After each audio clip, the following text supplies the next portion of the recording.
आज की जो ये वीडियो है ना, ये जीएस का है। और इसमें मैं जो कल के स्टेटस में, व्हाट्सएप के स्टेटस में डाला था, उसके सारे जवाब मैं आपको दूंगा। और ये जो इम्पोर्टेंट एक है, जो कुआं में आदमी गिरने के बाद क्यों मर रहा है, बार बार आदमी जो भी जा रहा है कुआं के अंदर और वो कुछ दूर जाने के बाद वो मर जाता है, तो उसको हम आज जानेंगे आंसर। और जितने भी स्टेटस हैं, 4-5 क्वेश्चन, वो सब जानेंगे। उससे पहले ना मैं आपको एक वीडियो दिखाता हूँ। मतलब हार नहीं मानना है आपको, हिम्मत अगर है तो हार मान के दिखा दो। इंसान संभव असंभव के चक्कर में मत पड़ना। इस वीडियो को एक बार देख लो और फिर मुझे कहना। और मैं भी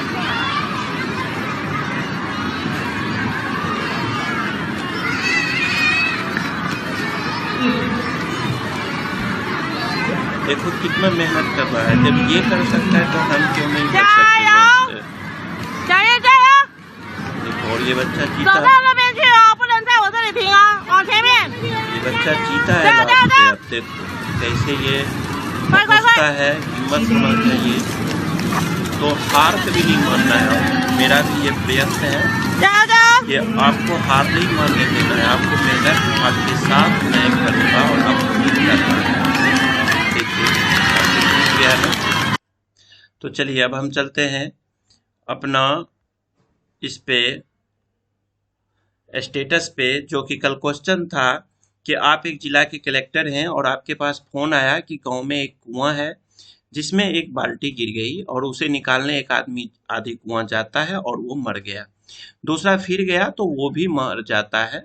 अब वहाँ पब्लिक प्रशासन पहुंचती है, लोग पहुंचते हैं, कुआं में लाश है। तो उस लाश को कैसे निकाली गई, ये बड़ा ही प्रेजेंट ऑफ माइंड को देखने वाली चीजें हैं। और क्या उसमें भूत है, तो सबसे पहली बात जानिए, भूत दूत कुछ नहीं है उसमें। क्या होता है कि अगर कुएं से पानी कम हो, कुएं में, और उसमें गंदगी ज्यादा जमा हो गया हो, या जिस कुएं का यूज नहीं किया जाता है उस कुएं में ना मेथेन गैस बनने लगता है। और मेथेन जो गैस होता है, उस मीथेन गैस का जो रासायनिक सूत्र होता है, केमिकल फॉर्मूला, वो होता है CH4।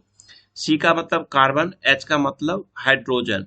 कार्बन का एक परमाणु, हाइड्रोजन का 4 परमाणु जब मिलता है तो उससे मीथेन गैस बनता है। और मीथेन गैस जो होता है वो रंगहीन होता है। मीथेन गैस जो है वो पानी में मिलता भी नहीं है।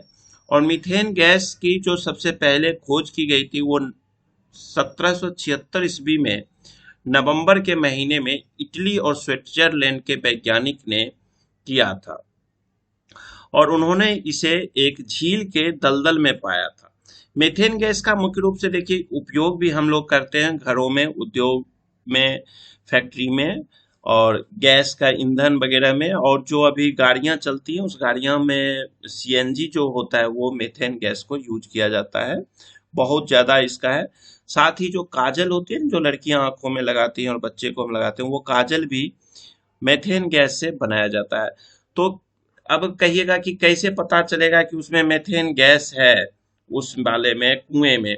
तो उसके लिए क्या किया जाता है कि दो तरीका आपके पास है। अगर आप उस कुएं में पत्तियों को डाल के, किसी रस्सी उस्सी में बांध के पत्तियां जब डालेंगे तो पत्ती मुरझा जाएगा। या दूसरा आपको सबसे इजी है, जो आसानी से पता चलता है, कि आप क्या करिए, एक रस्सी में लालटेन जला लीजिए और लालटेन को धीरे धीरे कुएं के नीचे ले जाइए। और आपको पता होगा कि आग जो है या लौ जो है वो कब तक जलती है, जब तक उसे ऑक्सीजन मिलता है।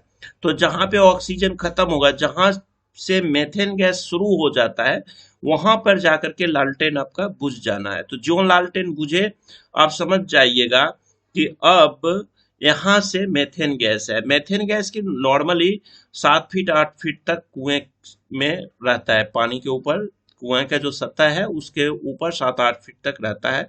तो इस केस में अब आपको क्या करना है, कुएं को पूरे पानी से लबालब भर दीजिए।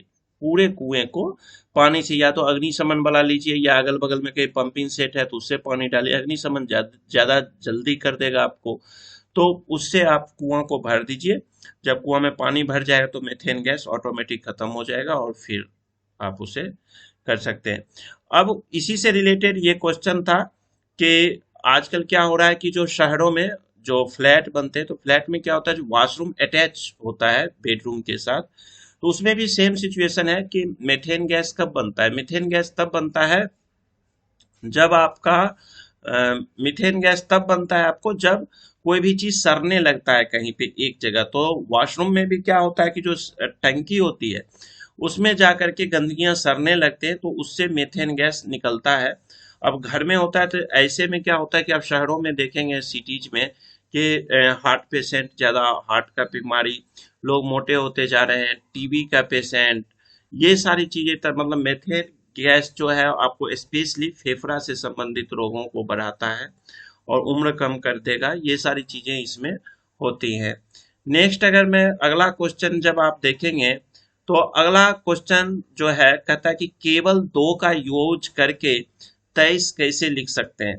मतलब उसमें 3 नहीं लिखना है, 2 3 नहीं लिखना है, 2 को ही यूज करके 23 कैसे होगा। तो इसके लिए मैं एक्सेल पे आपको बताता हूँ कि 2 को यूज करके, तो इसके लिए आपको क्या करना है, 22 और आप यहाँ प्लस कर दो 2 डिवाइड बाई 2।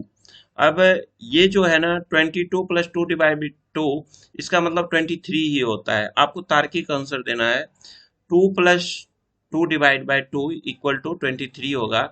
और इसको मैं आपको एक्सेल में करके दिखाता हूँ। क्यों होगा कि हम लोग मैथमेटिक्स में जानते हैं कि सबसे पहले डिवाइड का फॉर्मूला चलता है, तो 2 डिवाइड बाई 2 इक्वल टू 1 और 22 में 1 को जोड़ेंगे तो 23 होगा। यानी एक फॉर्मूला से हम देख लेते हैं, 22 प्लस 2 डिवाइड 2 इक्वल टू देखिए 23 होता है ना। तो ये आप बता सकते हैं आंसर में, ठीक है ना। अब इसी तरह अब हम अगला क्वेश्चन अगर करें तो नेक्स्ट क्वेश्चन आपको है, वो कहता है कि रोबोटिक्स का भविष्य क्या है, क्या वो समय भी आएगा जब इंसानों की जगह रोबोट ले लेगा। देखिए इसमें क्या होता है कि रोबोट हाँ इंसान का जगह लेगा, लेकिन किस मामले में लेगा, काम के मामले में लेगा। और अगर किसी चीज में कोई भी कमी रह गई तो वो चीज वो नहीं बन पाता है। तो इसमें क्या होता है कि रोबोट में 2 चीज नहीं आ सकता है, रोबोट में इमोशन नहीं हो सकता है और रोबोट में चेतना नहीं हो सकती है। चेतना इंसान में है और इमोशन भी इंसान में है, इसलिए रोबोट इंसान का जगह नहीं ले सकता है। हाँ, रोबोट रिमोट पे काम तो जरूर कर सकता है। अब इसमें एक आपका था कि प्रपोज करना किस अपराध की श्रेणी में आएगा, तो प्रपोज करना किसी भी अपराध की श्रेणी में नहीं आता है, ठीक है। और नेक्स्ट अगर हम देखें कौन सा हॉस्पिटल वायसराय की पत्नी के नाम पर है, तो ये जो वायसराय की पत्नी के नाम पर जो है यह हॉस्पिटल जो सेंट्रल इंडिया है, भारत के मतलब वायसराय जो थे उनकी पत्नी थी एल्गिन के नाम से बनाया गया था। और जो एल्गिन के नाम से जो ये हॉस्पिटल बना था, अब उस हॉस्पिटल का नाम रानी दुर्गावती अस्पताल है, जो कि जबलपुर में है। और यह जबलपुर का पहला हॉस्पिटल है। और जबलपुर कहाँ है, मध्य प्रदेश में है। अब नेक्स्ट, ये तो हमने इसमें उत्तर दे ही दिया था कि देखिए दिवाली में जो है ना जो चर्चा की जाती है, तो राम भगवान जो अयोध्या की तरफ जो लोग चले जाते हैं दिवाली के बाद पे, तो वहां पे अयोध्या वासियों ने स्वागत किया था, ये मिलता है चर्चा। लेकिन वो नहीं है कि दिवाली मनाया था, हालांकि अब लोग लिख देते हैं उसको। बट असली जो चर्चा है वो क्या है कि जब कृष्णा अवतार हुआ था, और कृष्ण अवतार राम अवतार के बाद हुआ था, तो जब कृष्ण जी का द्वापर में जन्म हुआ था, युग 4 है ना, तो द्वापर युग में कृष्ण जी थे और राम जी जो थे वो थे हमारे त्रेता युग में।